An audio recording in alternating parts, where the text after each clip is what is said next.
miles that you did not walk through, and you don't know if there's elk there or how much elk there is. So one thing that I tell to beginners is like, if you can hunt the same area every year, or get the same tag every year, because the more often you go there, the more familiar with the roads you are, the ridges. You're driving at night, you see the elk across the road over here, or you saw somebody kill the bull over there. You're finding these secret spots or honey holes that other people are not willing to go to. So staying consistent in the same area, you're going to be able to understand it. And when hunting season comes, you're just going to move through that area much quicker than somebody who's never been there before. He comes in, he's like, "Oh, I don't know where to go. I don't know. I've never been here before." Versus you, if you've hunted that place for 5 years, like, every road, every trail, every place where you can hike the trail for half a mile and then drop down into the canyon, or walk on the road or hunt from the road. So it's just makes it way, way more easier for you just because you're very familiar. Oh yeah, you can get very familiar with the roads and the trails and where they actually go to, and there's a lot of value in going back to the same place, multiple years in a row. Especially if you find sign and there's elk in there. Yeah. It might be a little tougher, if you go a couple of years and don't find anything, that might Yeah, for sure. but, but yeah, especially if you find elk in there, they're probably gonna be there every year at that same time or in the general area. Yeah. Mhm. Yeah.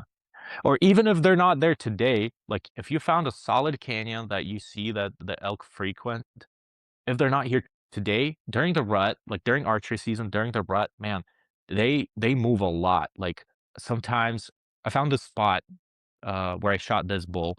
Uh I run I ran like 5 trail cameras in that spot one year, and I had over 25 different bulls on my trail cameras. And that's just in the last the last 2 weeks of archery season. 25 bulls came through. So, and I know that spot gets snowed in. It gets like 5 feet of snow. So I know elk don't stay there, all winter or even in the spring. They just come there through the rut. But when you find a spot like that the elk frequent so many times, or so many elk frequent, you can hunt through the whole spot, one canyon today, and if you didn't find the bull, you can hunt the same spot tomorrow, and there's going to be a bull there. Or even if you did not find the bull on the next day, you can continue hunting the same spot again for the third day, and there's going to be a bull just because of how many elk frequent that area. So, Mm. Yeah, I would definitely agree with that. and it's about being consistent, uh, hunting the same spot, being familiar, getting to the glassing ridge, or your glassing spot before the sun comes up, chilling there for 30 minutes, 40 minutes, and having other people push the elk to you. So, Mhm. Yep, and definitely have a plan. Know what you're gonna do yeah, every single day, absolutely.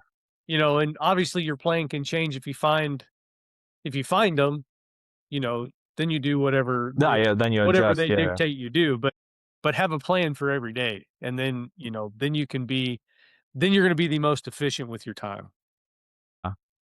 for sure. Well, do you got anything else for us?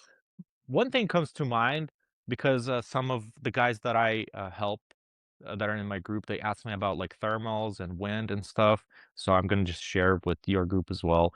I'm not really worried about wind and thermals until I get to like 300 yards of the elk. So if I'm archery hunting and all I'm doing is just like hiking, if I know that I need to hike 5 miles in that direction, I'm not worried about which direction the wind is going, because they're not going to be able to, this is my opinion, they're not going to be able to smell me from like a quarter mile away, or like half a mile away. It's when you get to 300 yards, and if the wind is consistently blowing in that direction, in their direction, and you're staying in one spot, then they'll be able to get your wind. But as soon as I do locate an elk, I'm gonna try to play the wind. I'm gonna try to be downwind as much as I can, and if the wind changes, then my whole approach changes.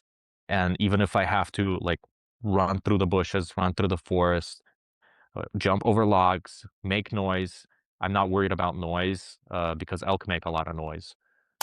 I'm more worried about them smelling me because if he can smell you, if you're setting up for a shot, calling in a bull, and he can smell you from 70 yards, he doesn't have to see you. He knows it's a human. But if he heard you running through the bushes, he thinks it's an elk running through the bushes because you've been bugling for the past 30 minutes. So Yeah, you can get away with a lot, but you can't get away with them smelling you.